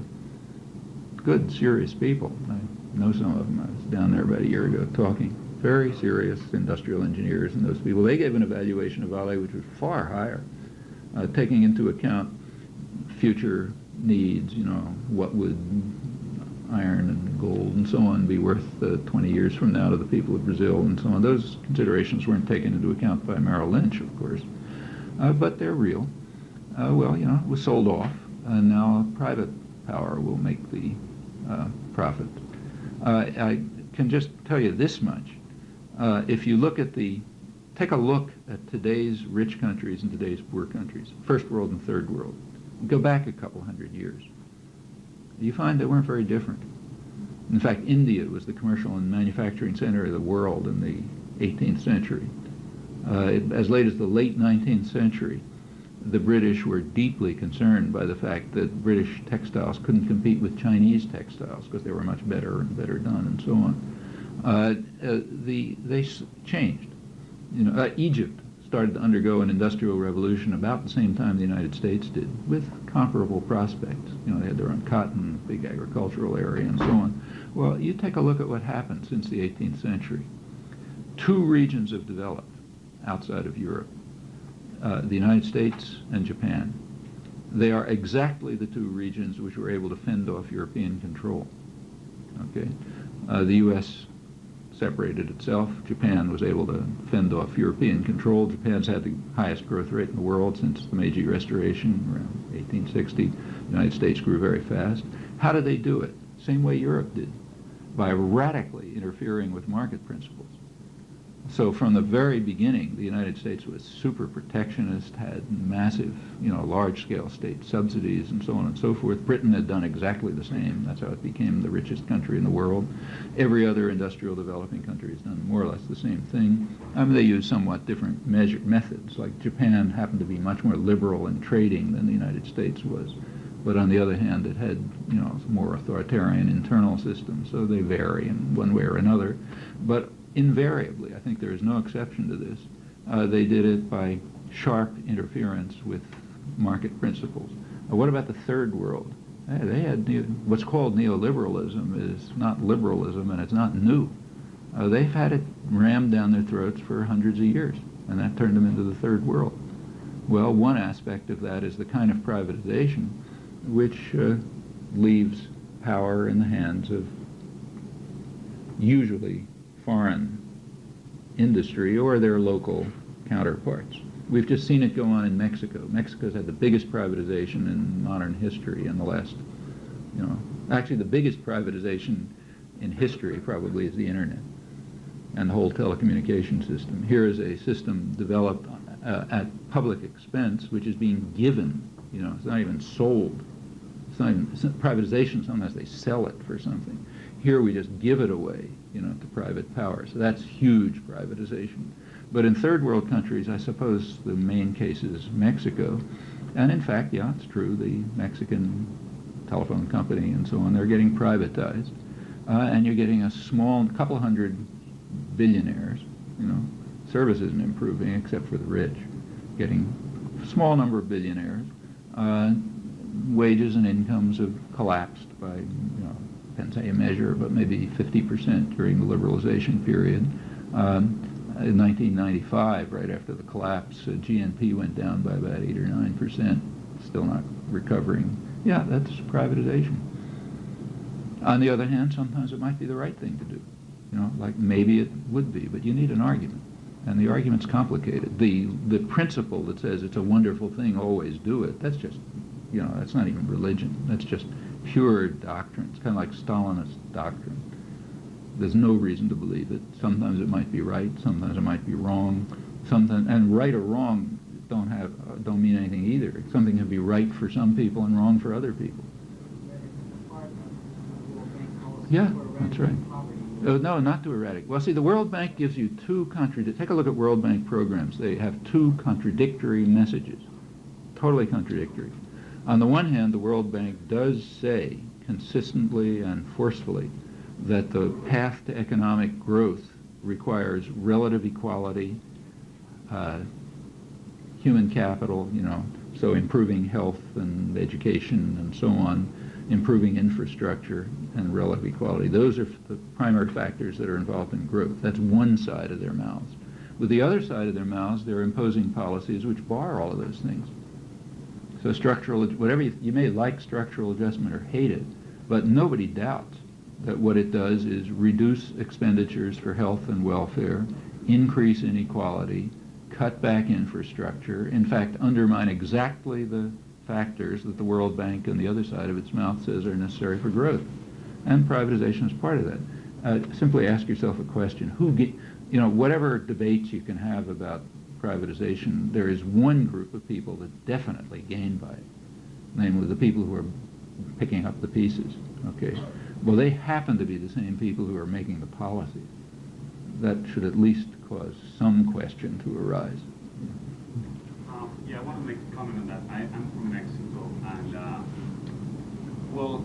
perhaps it's not statistically significant, but prior to the privatization of Telmex, to get a phone line, you could wait for 2 years. That's right. And now you don't have to. Myself, you have to give them bottles of alcohol. You have to bribe the workers to install a phone line. You could take 2 And now it's much faster. Right now, you order a phone line. Within 24 hours, you have a phone line. Who orders? Anyone. Yeah, anyone, except that for 95% of the population, it's out of the question. Well, Mexico has more phone lines now than ever. Yeah, that's right. It has a rich sector which is being well provided, but public phones, that's not happening. You go to any town. I experienced it myself. That's not I true. worked this summer in the government space, and you can see all the poor people living in the very. I went like in high school. I went to the Sierra. I had to walk there. Now they have phones. Yeah. I mean, I don't buy that argument. I also don't buy the argument It's of NAFTA not helping. not helping who? Mexico's GDP last year, 34% went to exports. If it hadn't been for exports, the economy would be really collapsing. Yeah, that's right. It created so many industries. Mm. And so But let's take a close look. Yes, exports increased mostly to pay off the debt. You know, for most of the population, take a look at what's happened. For most of the population, in fact, average wages have declined quite radically. Depends exactly how you measure, but roughly in the 50% range decline since the liberalization began. Malnutrition has gone way up. Starvation has gone up. Millions of people have been driven off the land because they've been undercut by subsidized U.S. agro-exports. There is production in regions which are in the maquila regions primarily, which have virtually no linkage to the Mexican economy. They don't use Mexican inputs. About the only thing that they contribute to the Mexican economy is whatever the wages are. Environmental conditions have gotten much worse. But for a sector of the population, you know, the wealthier sector, surely things are better. That's true of every third world country. You go to sub-Saharan Africa, the same thing is true. There's a sector of the population that lives extremely well. In fact, it lives by Western standards. And there's a large mass of the population which is somewhere between suffering and misery. And for the wealthier part of the population, there is no doubt that these policies improve things. It's the same everywhere. For that part of the population, yes, these policies improve things. When you say that Mexico is living off exports, that's true. On the other hand, the growth rate in Mexico is much faster prior to 1980. It's declined since then. And you have to ask yourself what alternative policies are not being followed. Okay? Of course, there's always improvement. You know, things always, there's always technical improvement, there's always more phones, there's always, you know, more airplanes and so on. What you have to ask yourself is, what are the net effects of carrying out this specific form of change? Well, it has varied effects for different parts of the population. I agree, it certainly has improved things for the wealthier sector, and it's harmed things for the majority. Well, I could say what I saw is in one state where I live, in this last year, 500,000 people that didn't get drinkable water are getting it for the first time. It's a state of 4 million people. So who are they getting it from? The biggest increase, and also you are going to get the first city in Mexico with treatment water. So pollution is going down. No, it's going up actually. All over all Mexico, it's going up. Excuse me. Go ahead. The paper today confirmed that was the picture because they selected the leader of the opposition party to be the mayor of Mexico City and dismantled that beautiful system. You weren't talking about Mexico City, were you? Yeah. But with Mexico City, it's true, the opposition won. But you know, you'll find places where things are getting better. You find other places where they're getting worse. On the average, they're getting worse. And that's particularly striking when you compare the development of Mexico up till 1980, when it was, in fact, a rapid growth period. Just, in fact, very much the same as East Asia. So, yeah, it separates.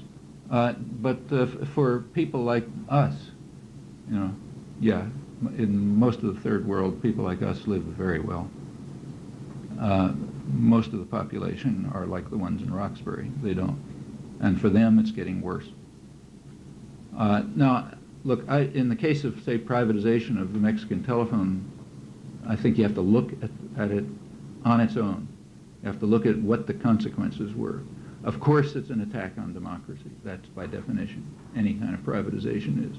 But sometimes it could be that an attack on democracy is beneficial to people, and sometimes it might not be. You have to look closely and see what happened, where resources went, what the alternatives were, what people are paying for it, and so on and so forth.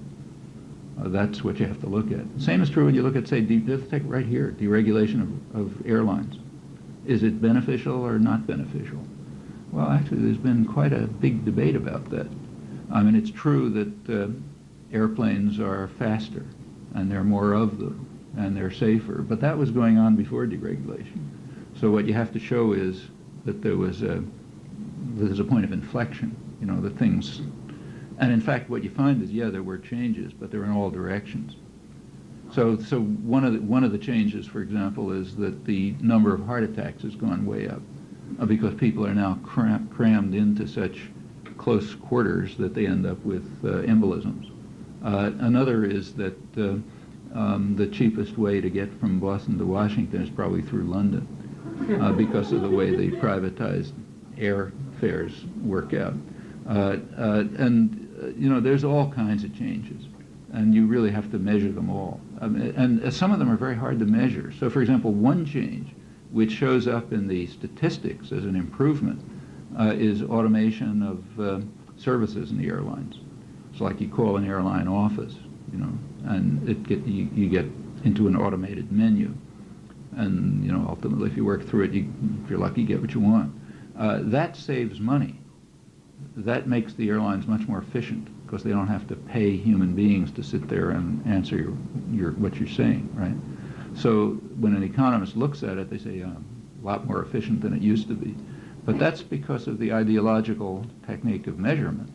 They're not measuring what it costs you, a person who's calling up, to sit there for half an hour while you sort of wait for, to get onto the computer, and then to start pushing the buttons which you don't understand, and they don't have your answer anyway, and so on. Well, that's a cost to a person. The cost to people, to users, is multiplied by the number of users. Well, it could be a substantial cost, maybe small to each person, but huge when you multiply it by the number of users. But it's unmeasured. The only thing that is measured is the increase of efficiency in the airlines, which shows up in their costs. So yeah, it looks good. Well, those are things you really have to take into account, and they're not small. I mean, there have been few attempts to study them. It's not a popular topic. But there have been a few attempts to study, for example, the cost of highway repairs as compared of repair of cars. Well, the few studies are around seem to indicate that the cost of repairing highways is considerably lower than the total cost of repairing cars because of hitting potholes and so on. But the second cost is not counted. It's only the first cost that's counted. The first cost is a cost of the inefficiency of government spending money on highways. The second cost is distributed over the population.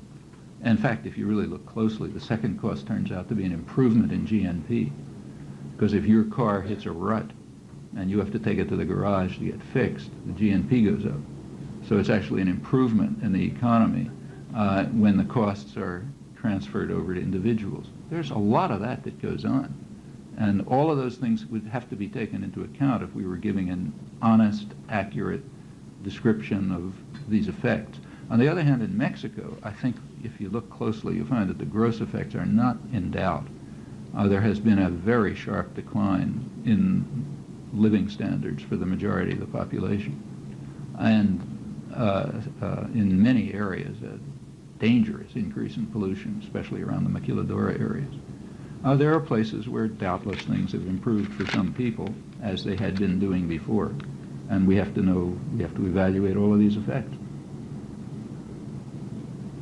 As to the effect of NAFTA, it was probably very limited. It's now conceded that if you take a look at the trade flows before and after NAFTA, trade did go up after NAFTA, but at roughly the rate it was going up before. There's very little change. And that's now conceded. All the projections are now admitted to have been false, and what is said right in the mainstream is, the purpose of NAFTA was to lock Mexico into the reforms. In fact, let me add something else which is less public. This was discussed in strategy sessions in Washington earlier, the minutes of which are public. There was a major meeting in Washington in 1990 of top decision makers and Mexico specialists and so on, talking about U.S.-Mexico relations. And they decided that relations were very healthy and very good, but there was one cloud on the horizon. The cloud was, I'm quoting it now, that a democracy opening in Mexico might bring into power a government with more nationalist and populist goals. Okay. Well, NAFTA stopped that. The main effect of NAFTA has not been increasing trade, but it's been decreasing the danger that a democracy opening might lead to that. So they can pick, say, populist leaders in Mexico City, but the virtual Senate of international investors under NAFTA-style arrangements ensures that they can't do very much. So there isn't any fear of a democracy opening. My own view is that's the main thing lay behind NAFTA, as the World Trade Organization, as the Cumming Agreement. I can appreciate you. So, byproduct majority, but isn't your doctorate degree with you?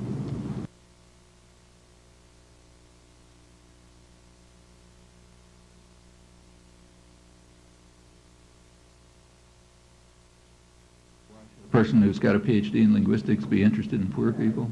I don't even understand that question. Well, I mean, does taking a degree in linguistics remove your humanity? I mean, no, it does not. I hope Why not. should Yeah. you You shouldn't believe me. You should certainly not believe a word I said. That's why I was giving sources. Look them up. You shouldn't believe me or anyone else. I would argue that a PhD does often remove your humanity. It may, yeah, but it may, but it shouldn't. Yeah.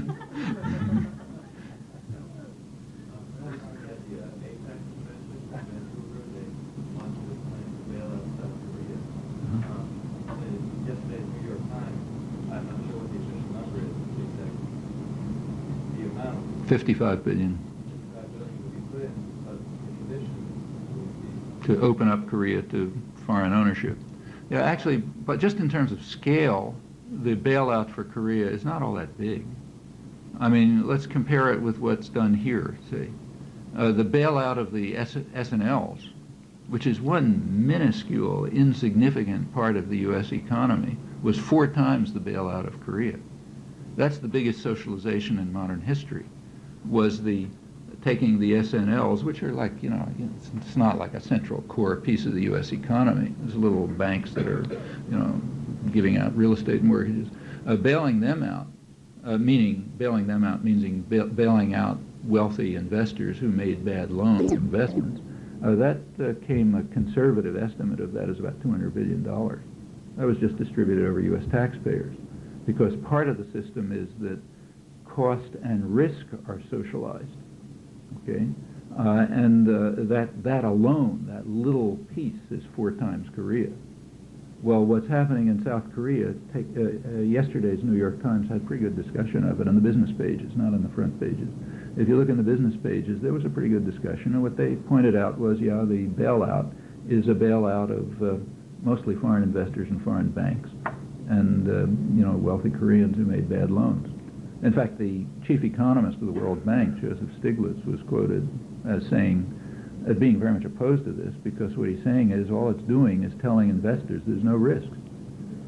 So if they want to, lend money and chancy investment, well, if it works, they make a lot of money. If they lose, it gets socialized. So remember that these are socialized. What the so-called bailout of South Korea means you're paying for it, right? Even the stuff that comes from the World Bank is coming from taxpayers. So all of this stuff is being socialized, just like the third world debt was, to make sure that rich people don't have to face risks. And in fact, the chief economist of the World Bank was just quoted on that yesterday. Jeffrey Sachs from Harvard, who's a big advocate of all this stuff, was also quoted saying the same thing. He's saying these were failures of private markets. They have anything to do with governments. These were failures in private markets, and now the public is being called upon to pay them off, with the crucial condition that you mentioned, and that's very crucial. South Korea now has to agree to abandon the system which led to its phenomenal growth. South Korean growth rates have really been phenomenal, like nothing in the West. And they were done under a highly regulated, state-centered system. As soon as they began to liberalize their financial institutions, they immediately started getting into trouble, just like Latin America. And now they are supposed to go the Latin American direction, sell out their resources, let foreigners own their industry, let foreign banks decide what social policy is going to be, cut down on wages, cut back on security of employment. Yeah, that's what they're supposed to do in return for the public socializing the debts of paying off the bad debts of rich people. That's what it comes down to. But quite apart from what it amounts to, even the scale isn't so huge. As I say, it's about a quarter of the S&L. And that's a small part of the socialization of risk that goes on in the United States. Actually, it's not just the United States. There's the best study I know of, the only detailed study of transnationals by two British economists, investigated the top 100 transnationals in the Fortune list, ranking them. And, a long detailed analysis, they concluded that the top 100, every single one of them, first of all, they concluded that almost none of them were transnationals. They were based in a particular country, and that's where their markets were, and that's what they relied on for, subsidy and so on. They also concluded that every one of the top 100 had benefited from state industrial policy in its own home country, and that more than 20 out of the 100 would not exist as business enterprises if it hadn't been for bailout by the home country. That incidentally includes Newt Gingrich's favorite, Lockheed, which was bailed out by a $2 billion loan guarantee when they started getting into trouble. So nothing special about South Korea, except that it's another form of socialization of risk and is being used as a lever to turn it into Mexico.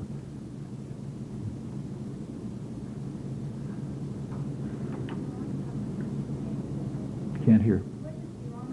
Iran?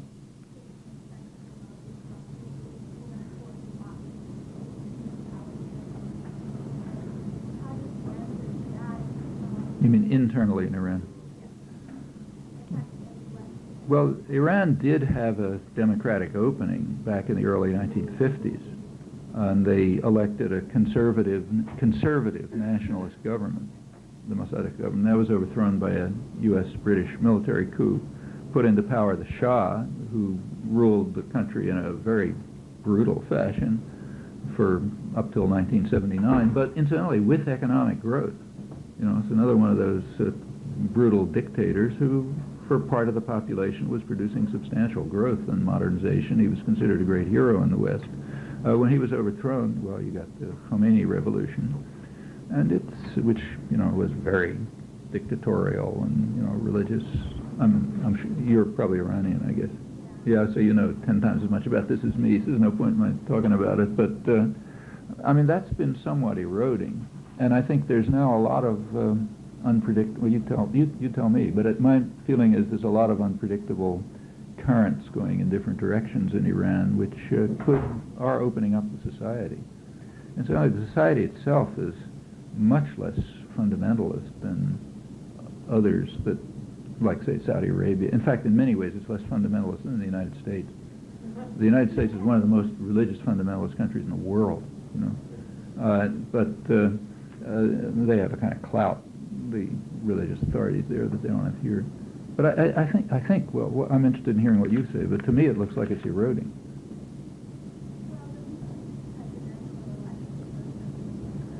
Yeah. But there's just a lot of things happening in the society. There's a lot of cross currents. There's independence. You see people. You see people publishing all kind of things you wouldn't believe, and so on. Exactly where Iran's going to fit into the world system is a tricky story. The United States is trying very hard to isolate it, the United States and Israel, but they're alone in that. The United States and Israel are alone in trying to isolate Iran right now. And it doesn't look like they're getting away with it. Other countries are just, breaking the rules. You want to take one more? Yeah, one more, and then I'm afraid I'm going to leave. Just one more question. Well, maybe you could comment on the Harvard-guided privatization of the former Soviet Union. Well, the system was set up in such a way, and the Soviet Union is the original third world. You know, that goes back to the 15th century. You go back to the 15th century, Eastern and Western Europe were sort of alike, and they started separating. The West began developing, the East became its service area. And the gap between the East and the West grew right up into early this century. The largest gap between the East and the West was around 1910. You know, it just kept going up until then. Well, and Eastern Europe was a deeply impoverished peasant society. It had sectors of wealth, mostly Western connected. It had, you know, artists and writers and, you know, an aristocracy who talked French and all the stuff we read about when, you know, we study Russian history. But it had a huge mass of people who were living in total misery, you know, and backwardness. Well, you know, the Bolshevik Revolution was, I don't think it had a thing to do with socialism or certainly not democracy, but it was a revolution of forced industrialization. And it carried out a quite brutal policy of forced industrialization, which turned the Soviet Union into a modern society. It's not third world, it's going back to third world, but through the 1980s it was not a third world society. If you compare it with comparable, more or less comparable societies that we were running, it looks pretty good. So compare the Soviet Union with Brazil, let's say, another big country with a lot of resources, you know, no enemies in that case. Very much run by Western power, first the British, then us.